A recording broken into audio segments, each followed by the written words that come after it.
Assalamualaikum warahmatullahi wabarakatuh. Halo teman-teman, masih semangat kan belajar dari rumah? Tetap semangat ya.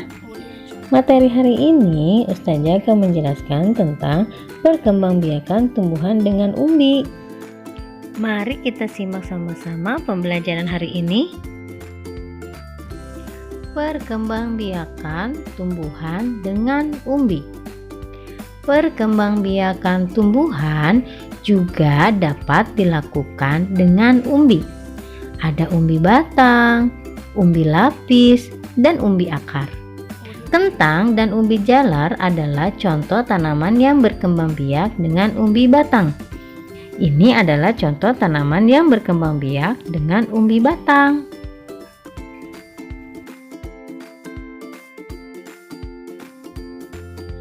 Bawang dan bunga bakung berkembang biak dengan umbi lapis. Jika teman-teman pernah mengupas bawang, itu di dalamnya berlapis-lapis. Maka bawang ini berkembang biak dengan umbi lapis. Sedangkan wortel dan singkong berkembang biak dengan umbi akar. Ini contoh tumbuhan yang berkembang biak dengan umbi akar, seperti singkong, wortel, ada lobak, ada bangkuang, dan sebagainya.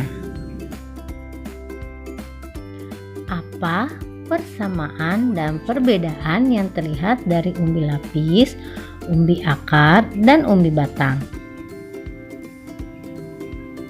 Persamaannya sama-sama tempat penyimpanan cadangan makanan.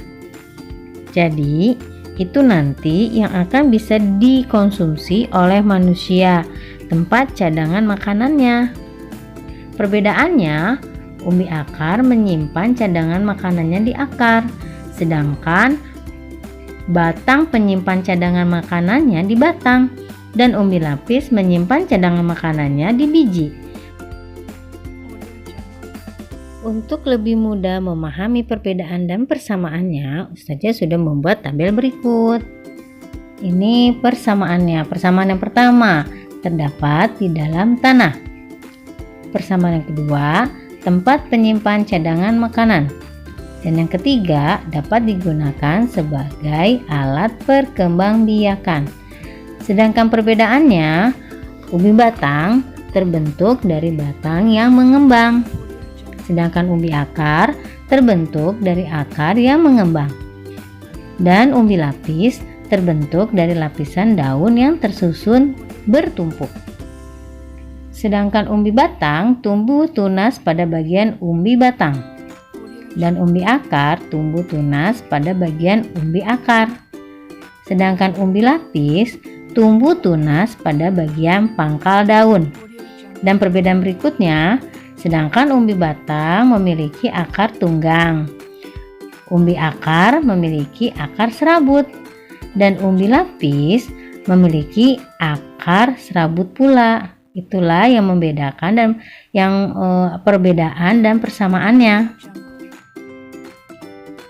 Contoh perkembangbiakan bawang merah. Ya teman-teman, ini adalah contoh perkembangbiakan bawang merah. Bawang merah berkembang biak dengan cara kawin dan tanpa kawin.